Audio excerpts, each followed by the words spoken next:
Oh, welcome to the Dr.Z NFT Podcast with your host, Wax Wars. And I'm here with Gordon. And our buddy Matt Gazer is actually with his family. They went to Disneyland this week. So it's just going to be me and Gordon talking about what's going on in the world of Dr. Zammsy and the world in general. And I know Matt's having a good time. Last time I went to Disneyland was before COVID with my kids. My 6-year, or he's now 9 years old and 7, but they were 6 and 4, and we had a really good time. It was right when the Disney Star Wars thing had just opened, and wasn't quite done yet. But we got to make lightsabers, and the only thing that was really weird about it was there's no mention of like Luke Skywalker. There's no Darth Vader. You know, it's supposed to be in that sort of sequel. Sequel stuff. Yeah. The sequel world. So you have to go to the opposite side of Disneyland to where Star Tours is. Yeah. And that's then the older stuff. They have a thing set up where it's almost like waiting in line to see Santa Claus. You can go see Darth Vader and Chewbacca. Yeah. And my kids were terrified, but like once we were in there with Darth Vader, they were stoked, and we got some really cool pictures of Darth Vader. Yeah, there's been press recently going to review the new Star Cruise thing that's happening down in Florida, which is like a 2-day cruise. It's not an actual, I don't think you actually go on an actual boat, but it's like a whole hotel that you go into where they have, it's kind of like that theater dinner thing, right? When you go in and you have food and stuff, there's like a show, and like they have a fight between Rey and oh God, what's Rey's? Jesus Christ, Kylo Ren. Kylo Ren. They have a whole fight, and then there's like it's like you're on an Empire cruiser, so it's all Empire people, so it's people from that. But then obviously they talk to you because they're actors, right? So they're like, oh yes, citizen, and how are you? And how do you feel about the rebellion? And you see the press guys going, oh yeah, that Rey, she's terrible, right? And what a horrible person. She's like, yes, of course, causing the Empire grief. It's no way to live. Of course, the Empire knows best, and it'd be fun to do because you sleep in actual pods and stuff. Were you able to watch the new Boba Fett series? No, I've still. I haven't seen it. So I think around episode 3, they start introducing. Well, it's a really strange series. I wasn't super happy with it, but I think it's like after episode 2 or 3, or at the end, they have the Star Cruiser. Like you've never seen it before, but I just assumed that that's what the Disney Hotel was because it's this never before seen. But they make it seem like it's just commonplace. This is how people travel throughout the galaxy, and they have these cruisers come into Tatooine. But it's kind of like throughout the episodes they reference it, and I wonder if that was just a subtle plug for the new hotel at Disney World. Because I can remember what when Mandalorian and Boba Fett take place. Is it not after Return of the Jedi? But it's supposedly around 5 years after Return of the Jedi. Right. Yeah. So still a bit off Force Awakens. So yeah. So I'm sure after World War II, Luke's relatively young in that as well, because it's the young Luke Skywalker, right? Well, yeah, he's 5 years older. He's younger. Yeah. So it's not like Luke from Force Awakens when he's like old. And of course, none of this can be confirmed, but some of the rumors out there were that, I mean, the first couple episodes, 3 episodes of the Boba Fett series are just terrible. And I think Disney panicked, and they literally changed the release schedule it was supposed to be like every week for 8 weeks. Right. And they literally altered everything because it was such a bad response that they pulled 2 episodes from Mandalorian season 3 and just stuck them in just to like stop the bleeding. Because I think well, you get to episode 5 and it's like a totally different show. There's no Boba Fett at all. It's just the Mandalorian, and it's like awesome. I mean, it's cinema quality. Like I would go pay money to go watch it at the theater. And you're like, what is going on here? It's like 2 different shows. And then I heard, this is just, again, a rumor. It could be completely false. But they literally altered. They were shooting scenes like at the last minute to fit those Mandalorian episodes into the finale. just to kind of make it all go they together. could do that because the way they shoot it on unreal stages with real-time game graphics and small sound stages, they probably could do that quickly. It would obviously, the VFX takes ages as well, so it might be a thing where everything was pre-planned for that to happen anyway. But I think a lot of people were saying that, well, from what I've heard from the guys who worked on it and a lot of the guys like Jon Favreau and stuff, they said that Mandalorian set the bar so high that Boba Fett you thought was going to be even better, but then because it wasn't, it was its own thing, right? People were obviously disappointed, but I think what they were trying to do with Boba Fett was a lot different than Mandalorian. They didn't want it to be the same kind of thing because that was already doing a particular Unfortunately, genre. it's just terrible. I mean, Well, the two episodes. It's just no, maybe what you expected, but I wouldn't say they were terrible. That's maybe. Well, have you seen it? Have you seen it yet? I've seen the first 2 episodes, but I've not seen the whole thing. So, but I wouldn't say it was just terrible. boring. It was just really boring, especially the first 2 episodes. If I were the editor, I would just cut out. If I would just to start over, I would cut out a huge chunk of the Sand People stuff, and it's okay to tell that story. It just kind of drug on forever. I was fast forwarding through because I couldn't handle it. I think something like, if you're talking like terrible, then you're talking like B movies, like Scary Movie and stuff like those things are terrible sometimes. But like I wouldn't put. Well, the thing about Star Wars has a higher standard. Yeah, that's the reason why it's the number 1 series of all time, or up there. So that's why when it's not at that quality level, you can say terrible because you're used to it being at such a high level, and it's supposed to be. It's like, don't make it if it's not going to be at that high level. I always wonder with Star Wars stuff, it's a thing where it's more nostalgia that's driving you than actual feelings if something's good enough. Because I know a lot of people have, the original Star Wars linked to a lot of their childhood, so it's maybe why it's a thing that it brings up. You always think it back to these times when Star Wars was incredible and it was new. But yeah, the Mandalorian definitely was incredible. Like I feel like that was the whole. Like people have said that there was a TikTok when people said, "Say one thing that will piss everybody off," and the girl was like, "Mandalorian has basically saved Star Wars." And I was like, "Well, she's right. She's pretty much right." Oh yeah, because the movies, Rogue One was pretty good. Yeah, but then besides that, they've been pretty bad. Force Awakens was okay. I mean, I was definitely excited to watch it. But then I think it's good. I would say Force Awakens is great for someone who's never watched Star Wars before, has no clue what Star Wars is.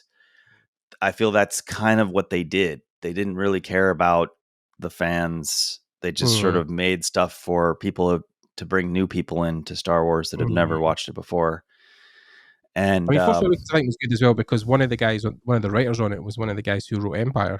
So I mean, like, maybe that's why it was one of the better new films. But then he obviously left from. But they killed Han Solo. It just didn't make sense. I don't know. He wanted to die in Empire. That was his whole thing. Harrison Ford was like, I wanted him to die like in the second film and be like a kind of martyr, like something the rebellion could rally behind. But then he stayed on for Jedi. I mean, so he wanted to die, but then he came back in the third one. I don't know. Yeah. I don't know what to tell you, man. But Empire Strikes Back is, in my opinion, the best movie, probably the best movie ever made. I mean, and it's the whole reason Lucasfilm even exists, because the first Star Wars movie was made by a studio that financed it for George Lucas. And then Empire Strikes Back is literally an independent film. Like, George Lucas just took his own personal money, made a movie, and if it had bombed, there would have never been Lucasfilm. There never would have been, all the other Lucasfilm properties. Lucasfilm was the biggest independent studio in the world until obviously sold to Disney. They were always everyone thought about a union and stuff, but Lucasfilm was independent for many, many years. So yeah. So what else is going on in the world? Well, I don't know. It's like we're getting closer to World War III or something. It's really scary. I mean, especially for me, like, I mean, Rolf will probably join me in saying this, but we definitely are hoping the guys in Ukraine are staying safe. We know what's happening. Yeah. We can't really be talking about it. It's definitely something that's going on in the world, and we don't want to ignore it, because that also, it affects everything, including the global economy and crypto and everything. But crypto aside, we're focused on human life, and we're hoping that everybody that could get out has got out, and that people who are still there are taking shelter and staying safe. And we hope people make it through this terrible time. Yeah, hoping for peace. I mean, this is it's unbelievable. Crazy That this can happen in 2020. 2022. But Yeah. I mean, we thought with COVID it was kind of like the worst part of it, and then that was kind of coming to a close, and then this is just jumped on the bandwagon basically of horrible shit. So yeah, it's crazy. I mean, it's hard to compare. I mean, it's easy to compare that, like, the US, we just like attacked Iraq for no reason. I mean, I don't know what happened there, but so Russia can be like, well, how many times has the US like attacked another country or whatever? So I don't know, but I really hope that peace comes soon. And I know there's a lot of people in the industry that work in games and TV that live in Ukraine. So Ukraine we has a just huge game industry setting and comics, TV. There's a lot, and it's one of the biggest countries in Europe. I mean, people don't really oh yeah, realize the size. If you put Ukraine over the whole of Europe, it takes like a massive big chunk of it. Like covers the whole of Europe, and there's 50 odd yeah, million people there. Like it's a big country, So, but it's um, huge. I know a lot of the guys, like other companies in Poland, like CD Projekt Red and a couple other places, have reached out and said to people, look, if you're in Ukraine and you need work and you're struggling because of the war, get in touch with us. We'll help you out with either work or relocation, or we'll try and help you, make the best of a bad situation. So, and I know I've seen so many people, designers as well, donating money and cryptocurrency. Actually, there's been a whole crypto bank set up so that if people want to donate coins, they can help the Ukraine government with crypto donations. Um, so it's one of these things that, I think everybody's just coming together on the whole planet and trying to help because we feel so bad for what's going on. So yeah, I know. You wonder how long, if without electricity or internet connection, medicine as it's well. yeah, Yeah, it's people are so struggling at crazy. pharmacies and stuff. And one of my friends had posted as well that her sister was diabetic and she'd run out of needles for injecting her Oh insulin. yeah. So she was panicking as well about what they were going to do because the pharmacies are all emptied and stuff. So and they're not getting any deliveries in. They're not getting any fresh food. So yeah, This it's is, a I bit. mean, even though this is far off, it's kind of a reminder that, everything you take for granted can be gone in an instant. So this is kind of a reason why you want to pay attention to what's going on around you. And, you know, you, you got to be involved in your community and, just, keep a watchful eye, because all of these rights, even in, established democracies like the United Kingdom or in the United States, Mhm. all our rights could be gone in a second. So you got to That's be the aware that's of the what's government's going looking on. into. Yeah. Yeah, I mean, like, there's talks. We were talking about this another week ago, but there's talks of the UK government at one point obviously trying to privatise the National Health Service, and if that happens, it'll Oh be the yeah. same as America Terrible. right now, where you need money to basically go see a doctor or you're kind of dead. I mean, Um, if I think we talked about this briefly last week, but if you watch, I don't know if this made it on the recording, but if you watch HBO Max, mhm, there's this documentary called The Greatest Crime of the Century. And it just talks about the pharmaceutical industry that controls the US healthcare system. And it's just crazy now. You've heard, diabetes, heart disease are leading killers of people. mhm, They're saying now the number one killer of old people is in the United States mhm. is the price of medication. They Oh just yeah, can't even afford to buy medication. So that's the number one yeah, killer above heart disease and stuff. You're mhm. like, what the heck? So yeah, you Crazy. guys in the UK should fight for your public health system. Well, we're gonna. I'll be the first one out in the streets with the signs if it ever comes up. But then especially within Scotland, we're kind of pushing the next couple of years for independence as well. And if we got that, then there's a whole slew of benefits that we would have by being a small independent country as opposed to being connected to England and the UK. So, I feel like there's certain basic necessities that shouldn't be just controlled by, private oh yeah, like industry. Like, housing, yeah, education, sleep, food. A lot of yeah, this. like an internet connection, food, Mhm, water, air, simple and stuff. healthcare. It's just basic stuff that should be Human provided. rights. Yeah. But But yeah, so anyways, maybe we should talk about crypto a little bit. I mean, crypto yeah. went up and down this week with Mhm, world events, but it seems to be up now, even though stock markets are down today. So maybe this is sort of a sign of crypto finally breaking away from the traditional financial system, because we've eliminated most of the speculators because of these mm, recent drops. Just get rid of all the people that aren't long term holders. So that is a really good sign for, a price jump, is that, most of the people that are still in are long-term holders and not these speculator type people that really don't care about the long-term at all. investment. So crypto's back up after a dip last week after the first sort of invasion, Mhm. with Russia and Ukraine. We had a drop last week on Friday, the blue Waxundrium crystal, which, a lot of our fans may not even be aware of it, because it was a reward that we gave out for solving puzzles back, I think, during the first set, and there were only 9 or so of those that even went out, to people. We we did a thing where the first 10 people actually would get this special reward. And then people could continue to do the puzzles, but it was just for the first 10 people got this special blue Waxundrium card. So Mhm. this last week we issued a second edition sort of that same beautiful painting by Matt Gazer, Mhm. along with the story elements that went along with the blue Waxundrium. There's also, if you can find it on the purple blend, there's another teaser for the animated series. Oh, So nice. it's really cool. It's like one of the mono wheel racers, and it's going to be awesome in the animated series when you see the racing parts of the show.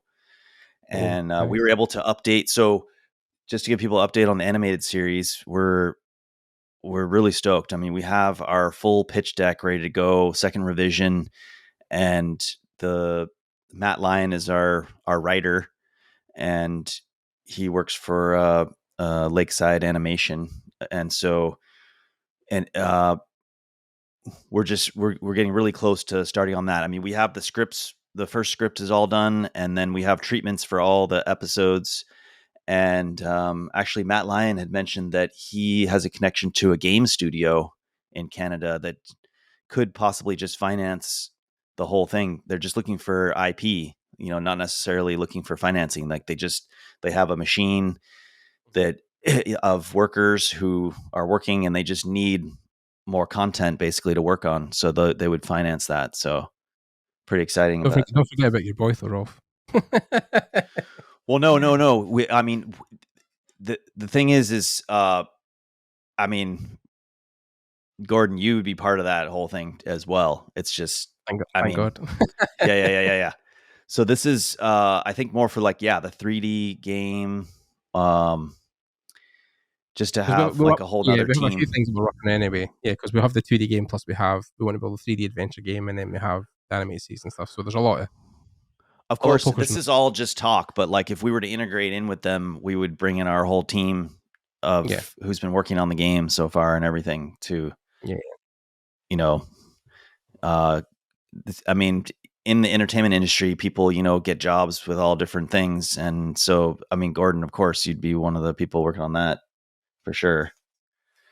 Fingers crossed. But Um, yeah, because people were asking about what was happening with venture capital stuff, but it's still ongoing. It's still yeah, we're still even having talks with some of the other guys in Wax as well. So that's all happening. yeah. We're continuing to have meetings with VC people, as well as the Wax actual creators of the Wax blockchain want to help us out as well. So Oh, good. I mean, we're just really stoked about what's going to happen this year and what's I think it's coming to because you. I think because people were also saying in the Discord, they were obviously concerned because I think a lot of projects in Wax, even within crypto, have popped up for a few months and then disappeared or popped up and things. So I mean, but we're Oh yeah. definitely in it for the long haul. So yeah, don't worry Oh about that. yeah. I mean, we're fully connected in with Onessis, and I mean, it's hard to believe we've been doing this over a year and we're still Mhm. going. So we have no plans to slow down. I mean, our plan is to speed up actually. So, Yeah, we're going along at the pace we can right now, but with more capital, we can go faster. And yeah. we're really just Set working on. three's the priority as well. So everyone knows, all our fans know that we're all about high quality art and story. So right Mhm. now, Matt and I are just working on bringing out the highest quality set 3 for everybody. Mhm. And we're done with most of the art. We're just kind of working on the story elements right now, which I know people love. We The really back of the enjoy. card stuff. writing the stories, which Yeah. we already have kind of an idea. It's just, this is our chance to sort of expand on that story with that character. So can't wait to share that with you. Yeah, that's coming soon, hopefully. And then one thing I was talking to Matt Gazer and also you, Gordon, is there's this show on Amazon called The Legend of Vox Machina from Critical Role. And that season 1 is just completed. Like they were releasing 3 episodes at a time. Yep. And yeah, I can see the potential of Dr. Zammsy with that. Like I really enjoyed the sort of comedic moments mixed in with the drama moments on that show. I thought it was a good, entertaining show Well, I mean, from start to finish. basically the D&D campaigns from Critical Role. So when you watch those live sessions, when they're sitting around the table, or the actors are sitting around the table and they're rolling the dice and stuff, the lines they're saying during that D&D session is basically what they took exactly and put into the cartoon. So I mean, it's interesting to them having years have watched Critical Role and watched those guys, roll those dice and do those adventures and do those accents and characters. And now the animated series is here, and it's basically an animated version of what they had been living through those nights sitting at the table. So it's been incredible to watch. Yeah.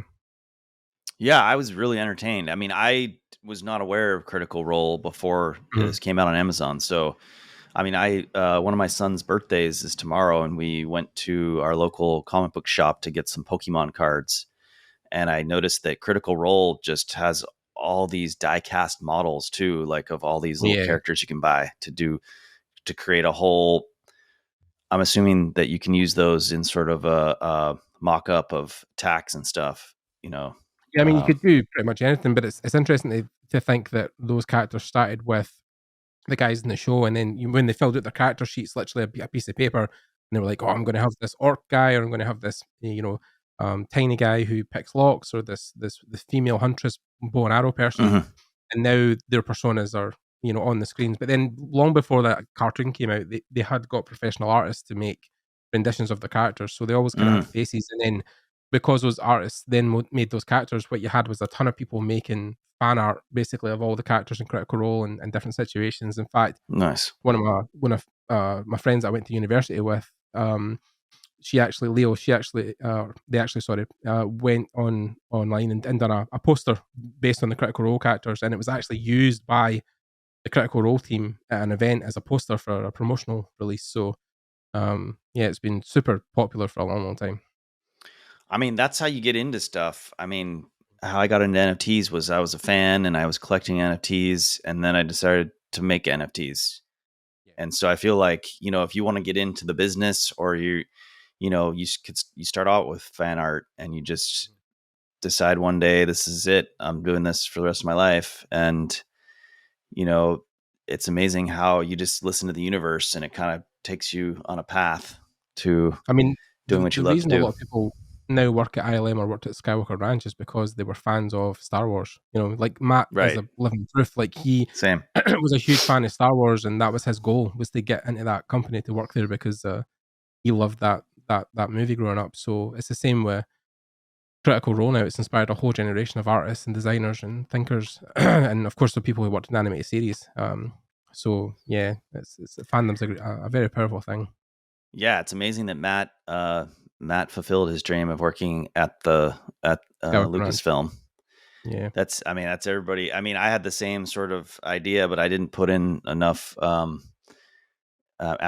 ended up doing a bunch of other really fun stuff, but you've worked on like Lost and stuff, which is a huge phenomenon. And I'm just saying, back when I was in university, I was assistant director of campus cinema, and so that was a really cool experience. Like being the theater operator. Like this was back when it was film. Like, because now everything's digital now, and even back then in the 90s, most theaters had this platter system where you would put the entire film on its side. Whereas at UC Davis, where I went to school, we still had the original sort of projectors, how it was done for the last 100 years. And so the films would come in these canisters, these 1,000-foot canisters, and we had to put them together, splice them together. And then I don't know if you remember those little blips that used to show up in movies. The real changes. Yeah. Yeah. So that's to tell the camera operator, the projectionist, when to switch over from one camera to the other. So So kind of at that time, they were starting to use platter system where you only have to use one projector for the entire movie. But what those blips are for is back in the day, they didn't have that system. You had to have two projectors, and you could only fit about 2,000 feet on each projector. Yeah. So what those blips were, the first one was 6 seconds to go.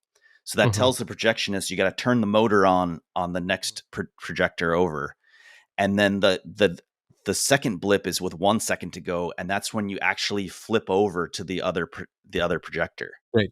Yeah. And so if you're a good projectionist, the audience doesn't notice anything. But if you aren't paying attention, it could just like run out of reel, and it's just like, and you're like, oh crap, and you got to switch it over real fast. I don't think that ever happened to me, but it was definitely a possibility.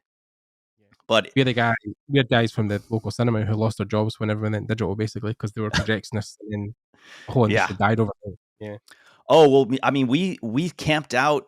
I mean, it's probably just ridiculous at the time, but I mean, we thought it was important. We camped out for those Phantom Menace tickets in 1999 to get the tickets for whatever. I was young. I went with my parents. Yeah, I was little. And ours broke. Like when we were watching the Phantom Menace with about 5 or 10 minutes to go, it just broke.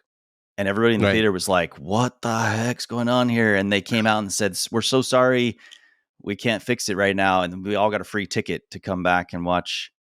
Everybody got like a free little voucher to come back and watch it. But it was so like anticlimactic. We're like, oh man, it broke. Yeah.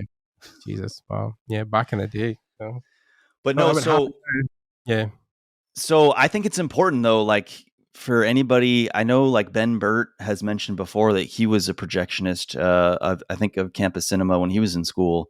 I think it's important to sort of understand, how to present a film to an audience in a theater. And so, I mean, that was pretty cool. Like when I was, 18, 19 years old, we were concerned about, how to soundproof the projectionist room and just create that experience for everybody to have the best quality experience watching a movie. And it was a really fun time.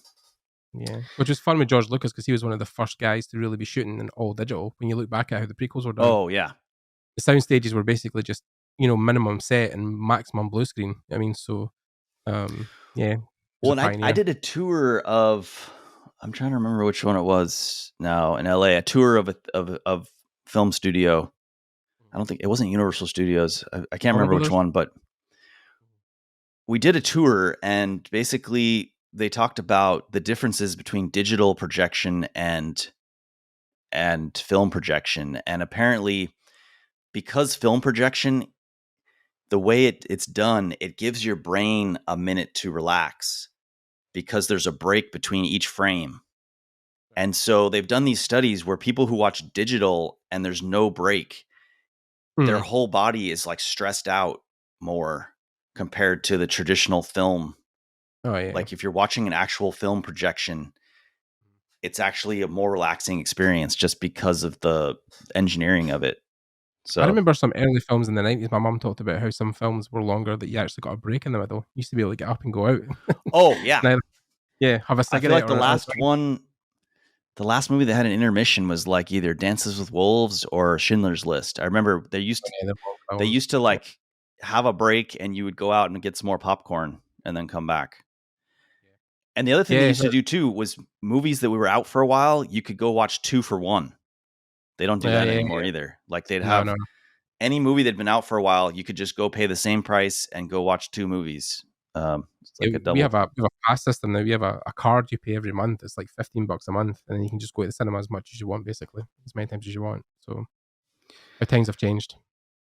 And then, so we also heard that the all the Marvel series from Netflix are moving over to Disney Plus, and so they're gonna they're gonna be altering the parental controls, I guess, on Disney Plus because, I mean, The Punisher is awesome, but it's got to be the most violent show ever made, like ever. Yeah, it's a lot of gore. I mean, it is like the most, but it's fantastic. I mean, one of my favorite comics growing up was Punisher. Yeah. Punisher and Daredevil, Luke Cage, and the female superheroes. But I forget her name. There's January Jones or Jessica Yes, Jones. Jessica Jones. Jessica Jones. Yeah, yeah, yeah.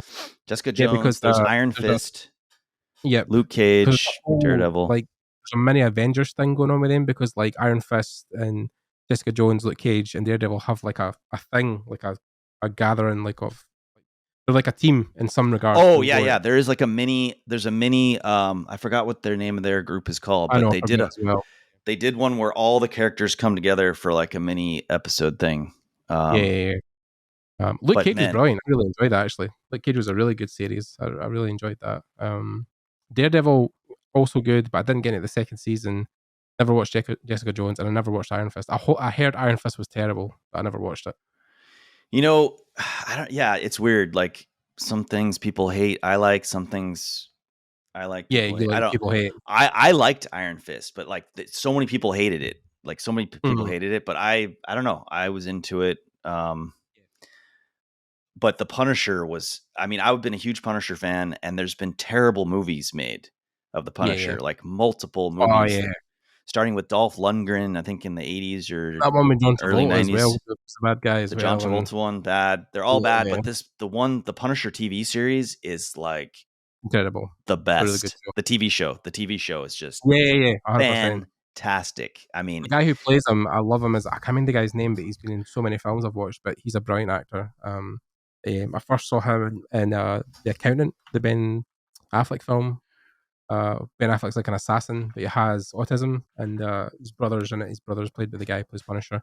That was an incredible film. He yeah, was it's in that. John Bernthal, which the first time I saw him was in he was in The Walking Dead, the first few seasons of The Oh yeah, Walking of course Dead. it was. Yeah, it was. Yeah, way back in the day.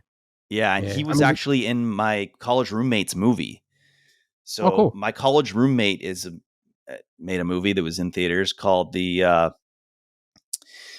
oh my god, I'm an idiot here. Let me get the And you'd have exact to look title, it but up and it's type it in called the Google. Peanut Butter Falcon. Peanut butter fat. I've heard of that. It's Why have I really heard of good. that? It's really good. It's called it's just called the Peanut Butter Falcon, and was directed by Michael Schwartz, which he was my college roommate. We were on the track team at UC Davis, Oh and yeah, I've heard of that. Yeah. John Bernthal's in that movie, and it's a really really good movie. Oh, that's is that no? What's his name? It has an actor who has Down syndrome in real life, Yeah, and it was yeah, what's the guy's name? Shia LaBeouf. That's the one. That's So yeah. it's Shia LaBeouf goes on this adventure. It's such a good movie. I mean, I'm Mhm. really stoked that I mean, Mike Schwartz has got some skills. That's all I can say. Yeah. Props. I don't know But if he'll watch this, but yeah, but he's Dakota just. Johnson's in it as well. Yeah. I mean, my sister made a movie too that you can watch on Oh, Amazon. It's called cool. oh my god, blanking out here. Sorry. Shooting yourself in the foot. And my sister's got a film. It's called something. I don't want to butcher the name. It's Yeah. called. I mean, I'm in it. Don't pass me by. Sorry, don't pass me by. Right. It's got a bunch of like actors you'd recognize are in it. It's got well, I'm in it. You'd recognize me. Director was Eric Priestley. Yeah, if you go to Don't Pass Me By, sorry, it was Oliver Stone's son.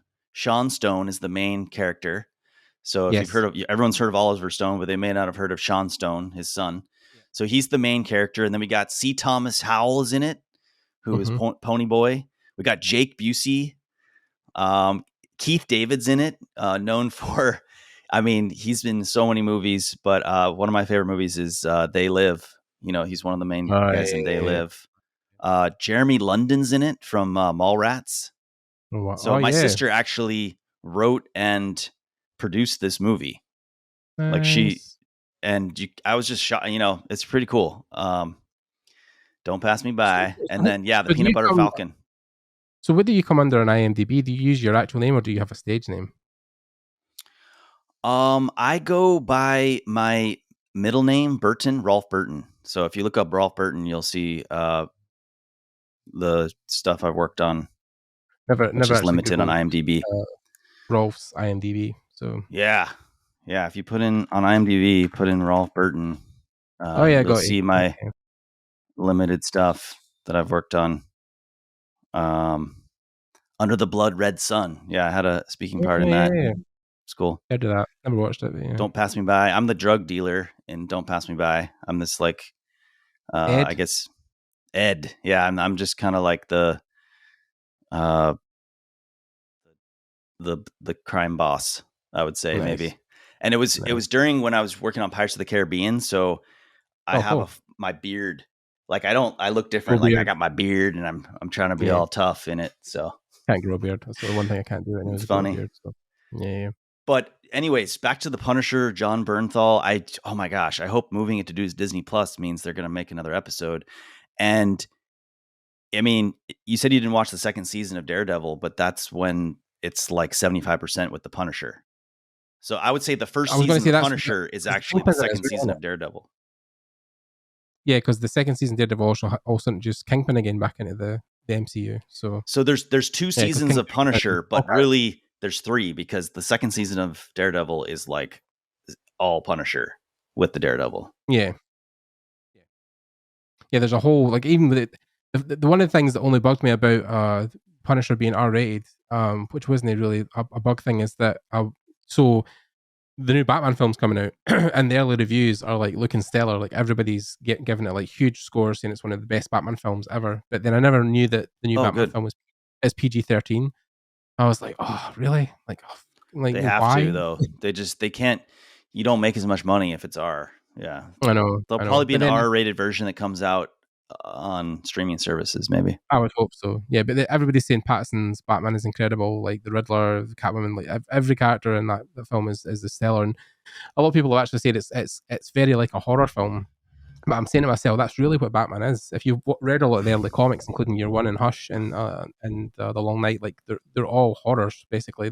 That's how you have a Batman film. And you look at the Arkham games that came out over the last 10 years on console, like those were all heavily horror themed. And I think that's the only way to do a really good Batman film. And that's why I think Tim Burton laid into that so well back in the 80s, because if you look at a lot of his dark, twisted mind and the things he drew, I think Batman was a good fit for the stuff he was doing back then. So I hope it's good. At first I questioned Robert Pattinson being Batman because it just seemed a little ridiculous. But I've seen a lot of clips of him in it, and it looks like so good, especially as playing Bruce as well. Like it's because this is like year one. This is like when he's very young. Like he's just became Batman, so it's a lot of depression and him moping about his room and looking really sad. But a lot of people have watched it and said it's one of his best performances. So I'm really excited to see it. So, yeah. Well, I'm sure they were under the gun or under pressure, since Joker did so well on such a small budget. Yeah, and I know a lot of I'm sure Disney was like, how can they spend this little and make this much? And we're spending this much and making this. I mean, they're still making a ton of money, but I know the Joker was a sort of a limited budget. Yeah. Joker was like 25 million and they made about 200 back. So they made bank. I think it made $1 billion, but I guess, it's like $1 billion. Opening weekend was 250. So that's like obviously your first like weekend that it runs in every theater. But yeah, I think over its lifetime it reached $1 billion, which was crazy for like again such a small film. The guy who directed that was like such an unknown, but he just really hadn't had like massive hits. It was Todd Phillips. Is that the guy's name who done Joker? He's like I think what was it? Did he do Eurotrip back in the day? I'm trying to remember who the director was for Joker. Like Todd Howard or Todd Phillips. It's Todd something, I'm sure. Yeah, Todd Phillips. Yeah, I think it was. Director, Todd Phillips was the director. Phillips, yeah. If you look at what he's directed, actually, it's like, and then you look at what all comedies. Road Trip, Old School. Road Trip, yeah, Judy, like, and then you think to yourself, Joker, really? But like he done such an incredible job. And then and he did the Hangover movies too. Bradley Cooper was one of his producers on that film, which is crazy. Yeah, on Joker. Bradley Cooper was like one of his backers for making that film, which is crazy because that's what he's done now. He's done so many years. Bradley Cooper, produced by Joker's produced by Bradley Cooper. He's done so many years of acting. He kind of turned his hand to making films behind the camera now. So, which is what a lot of actors do. They do so many years in Hollywood acting, and then they want to turn to producer or showrunner or stuff. Like that. I mean, that's what I mean. I worked for 10 years on other people's stuff. Lost and Pirates of the Caribbean, and that's what's just so rewarding now is like creating our own world. Something of your own. It's just it's so rewarding, just feeling of creating something, out of nothing. Shit, he's working on a second Joker. Actually, he's working on a Joker sequel. I mean, you make $1 billion on something, they're gonna throw money at you to do a second one, but hopefully the quality. Do something. Yeah, makes sense. Well, we're getting 40 minutes. Do you want to wrap it up there? Yeah, makes sense. So, I mean, I guess the last thing I can just talk about is I just want to go over a couple numbers here with the drop from Friday. So there are two. Looks like there's 2 of the highest blend are still available. I made it really rare this week, so there's only 5 of them, and it looks like 3 of the 5 have been taken already. For the purple building battle unit, where it's got it actually has Professor Atlas Lion is commanding this building unit. Oh, nice. And then to get the full story about the blue Waxundrium crystal, we've got it's almost like a double card, because you get the whole blue Waxundrium story plus the hint card that we put, because nobody could solve this puzzle, so we put out another card with some hints on how to solve it back in the first series, and it's like an extended story element. So that'll be available for just a few more days, and then you can go on the secondary market. And I've left all the blends open for eternity. So if you missed out on a blend, you can go to the secondary market and get the recipe items from there. And there's still a few blends available from these the last few weeks where we've been adding an extra blend to the releases. So, well, Gordon, thank you so much. And we just wish for peace in the world. I wish everybody could just have fun. Hands around the world. That's what we want, really. Everybody's staying strong. But then that's what's happening. Everybody is hands around the world. The whole world is basically. I know. Right now, we're all just waiting to see what's going on here. I mean, we need to make love, not war. Make love, not war, people. But Ukraine is fucking kicking ass right now. They're really digging into the Russians. They're really, really giving it to them. So I'm glad that they're able to stand firm and protect their country. Yeah. I wish everyone the best over there. And we'll talk to you guys next week. Yep. See, hopefully things are better. Okay, guys. Okay. Aloha. Bye-bye. Bye.